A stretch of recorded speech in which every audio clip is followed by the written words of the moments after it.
कैसे हैं दोस्तों? क्या आप जानते हैं वर्ल्ड की 24% से ज्यादा पॉपुलेशन या यूं कहें कि 1.9 बिलियन लोग बाय फेथ इस्लाम के मानने वाले हैं। पर क्या आप ये जानते हैं कि कंट्री वाइज सबसे ज्यादा मुसलमान कहाँ रहते हैं? आप सोच रहे होंगे पाकिस्तान या इंडिया, बांग्लादेश, सऊदी अरेबिया। जी नहीं, ये देश है इंडोनेशिया, जहाँ करीब 1000 साल पहले सिर्फ और सिर्फ हिंदू और बौद्ध रहा करते थे।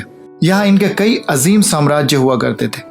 इंडोनेशिया इंडियन और पैसिफिक ओशियन में मेनलैंड साउथ ईस्ट एशिया के कोस्ट पे लोकेटेड है। इंडोनेशिया को पहले डच ईस्ट इंडीज कहा जाता था। हालांकि वर्ल्ड वॉर 2 और जापानीज ऑक्यूपेशन के खत्म होने के बाद इंडोनेशिया ने 1945 में खुद को नीदरलैंड से इंडिपेंडेंट डिक्लेयर कर दिया। फिर भी 1949 तक इंडोनेशिया को अपनी इंडिपेंडेंस के लिए स्ट्रगल करना पड़ा, जब तक डच ने ऑफिशियली इसे इंडिपेंडेंट डिक्लेयर नहीं कर दिया। अब बात करते हैं आज के टॉपिक की। इंडोनेशिया की पॉपुलेशन का 86.7% यानी लगभग 23 करोड़ लोग इस्लाम को प्रैक्टिस करने वाले हैं। सिर्फ 12th सेंचुरी तक इंडोनेशिया की ज्यादातर पॉपुलेशन हिंदू या बौद्ध धर्म के मानने वाली थी। इस आइलैंड के समूह में कई हिंदू और बुद्धिस्ट एम्पायर का राइज और फॉल भी हुआ, जैसे मजापाहित, शैलेंद्र, श्रीविजया एटसेट्रा। तो चलिए वक्त को थोड़ा पीछे करते हैं और पता करते हैं कि ऐसा कैसे हुआ कि इंडोनेशिया एक मुस्लिम डोमिनेटेड स्टेट बन गया। लगभग 400 BC से इंडोनेशिया के लोग चीन और भारत जैसे देशों के साथ व्यापार करते थे। इसी व्यापारिक रिश्ते ने इंडोनेशिया में हिंदुइज्म और बुद्धिज्म को इंट्रोड्यूस किया। अपनी ज्योग्राफिकल पोजीशन की वजह से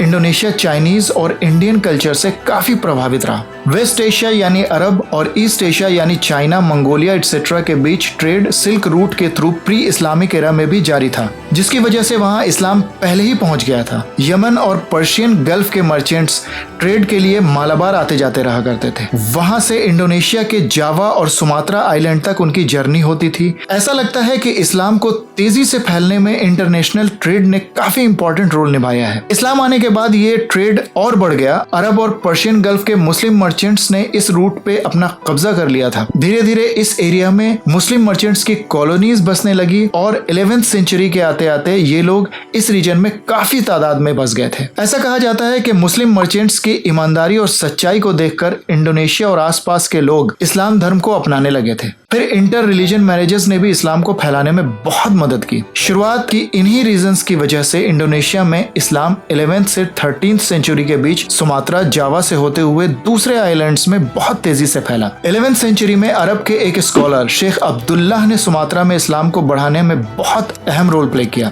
नॉर्दर्न सुमात्रा के रूलर सुल्तान अलाउद्दीन जोहान शाह ने 1200 ईस्वी में इस्लाम को कबूल किया। इसी तरह इस्लाम को मेजर पुश सुल्तान मलिक अल सालेह के दौर में मिला। इंडोनेशिया के सुमात्रा आइलैंड में सूफीज्म सबसे पहले इंट्रोड्यूस हुआ। पसाई नाम के एक शहर से ये खूब फैला और इसने पूरे इंडोनेशिया और नेबरिंग एरिया को बहुत इन्फ्लुएंस किया। इंडोनेशिया में जब इस्लाम धीरे धीरे फल फूल रहा था, लगभग इसी समय 13वीं और 14वीं शताब्दी में तातार और मंगोल ने अरब लैंड पे बहुत ज्यादा हमले किए, बहुत बड़े इलाके पे कब्जा भी कर लिया। बगदाद का मसैकर इसी दौरान हुआ, जिसने बड़ी तादाद में लोगों को माइग्रेट करने पे मजबूर कर दिया। इसी माइग्रेशन में बहुत सारे इस्लामिक स्कॉलर मेन अरब लैंड से माइग्रेट कर गए और उनमें से बहुत ज्यादा तादाद में इंडोनेशिया और उसके आगे ईस्ट के आइलैंड्स में बस गए। इसी के साथ इस्लाम का स्प्रेड इंडोनेशिया के फार ईस्टर्न एरिया तक होता चला गया। इन माइग्रेटेड मुस्लिम्स ने लोकल कल्चर और लैंग्वेज को अडॉप्ट किया और इस्लाम के नजरिए को यहाँ के रहने वालों तक लोकल लैंग्वेज में पहुंचाया। इस्लामिक स्क्रिप्ट मलय भाषा में ट्रांसलेट और सर्कुलेट की गई, जो कि एक मास्टर स्ट्रोक साबित हुआ। चीन के मुसलमानों ने भी इंडोनेशिया में इस्लाम को फैलाने में गहरी छाप छोड़ी है। 15th सेंचुरी के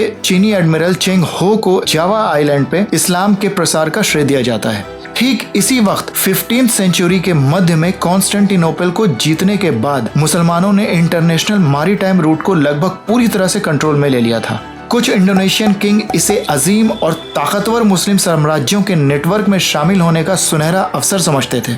इसी तरह कई सेंचुरीज में अलग अलग फैक्टर्स की वजह से 15th सेंचुरी के एंड तक पूरे इंडोनेशियन आर्किपेलागो में इस्लाम फैल गया। तो दोस्तों, आपने देखा कैसे सिर्फ 700 सालों में पूरा इंडोनेशिया एक मुस्लिम डोमिनेटेड कंट्री बन गया। आई होप आपको ये वीडियो इन्फॉर्मेटिव लगी होगी।